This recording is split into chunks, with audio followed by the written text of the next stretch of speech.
Oh yeah, pushing daisies. It's kind of the expression is in American. It's like when you're dead, you're pushing up daisies. Like you're 6 feet under, you're pushing up daisies. So it's about Ned, who's he's pushing daisies. He's bringing life to things. No, actually, Brian wrote it with me in mind. I'd done another show with Brian called Wonderfalls, and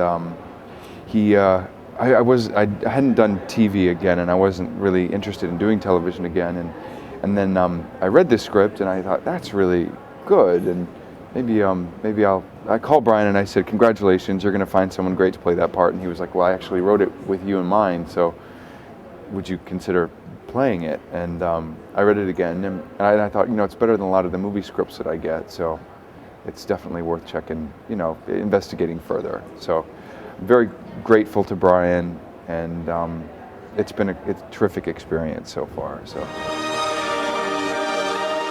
well, in America, like a pie, like a fruit pie, like apple pie, cherry pie is like it's like feel good, kind of homey. It's like homey. I don't know how to describe it. Comforting, kind of. It feels like home food, and I think that's a big part of what Ned is. He's comforting. He's a comforting, good, sweet person. That's what you want. You want it to be you give good tension, because every second they're around each other, it could mean life and death to her. But it's sensible for Chuck to go as far away from Ned as possible. But they stay together because they can't live without each other.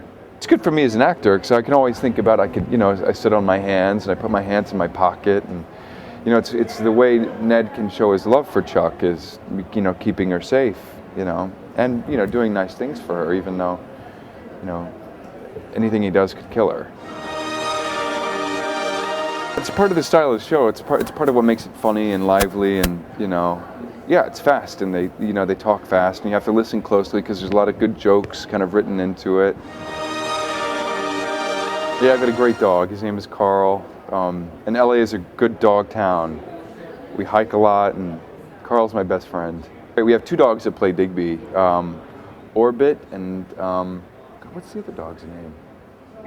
Orbit's the main dog, and then I think the other one is, I want to say it's like Comet or Asteroid. They're not very good at remembering not to touch. So I kind of keep away from them, but they'll kind of run up and put their legs in my lap, and we'll have to do another take. But that's dogs. I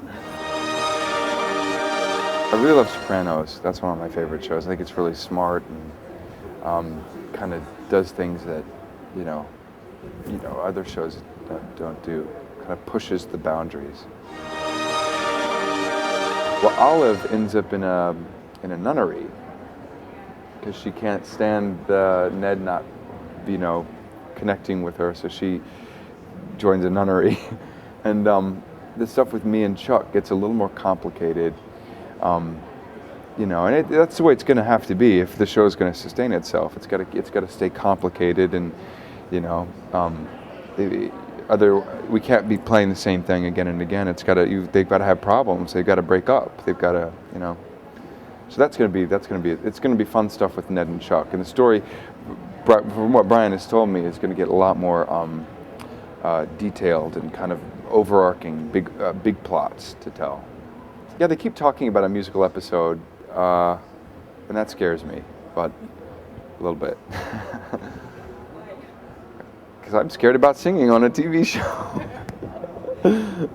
That's why it's scary. I don't want to. I sing I have a movie coming out called Miss Pettigrew Lives for a Day, and I sing a little bit in that with Amy Adams. And forever I was trying to convince everyone, I don't sing, and then this movie comes out and they're like, you sing, and you're going to sing on Pushing Daisies, so I'll probably be doing that this season.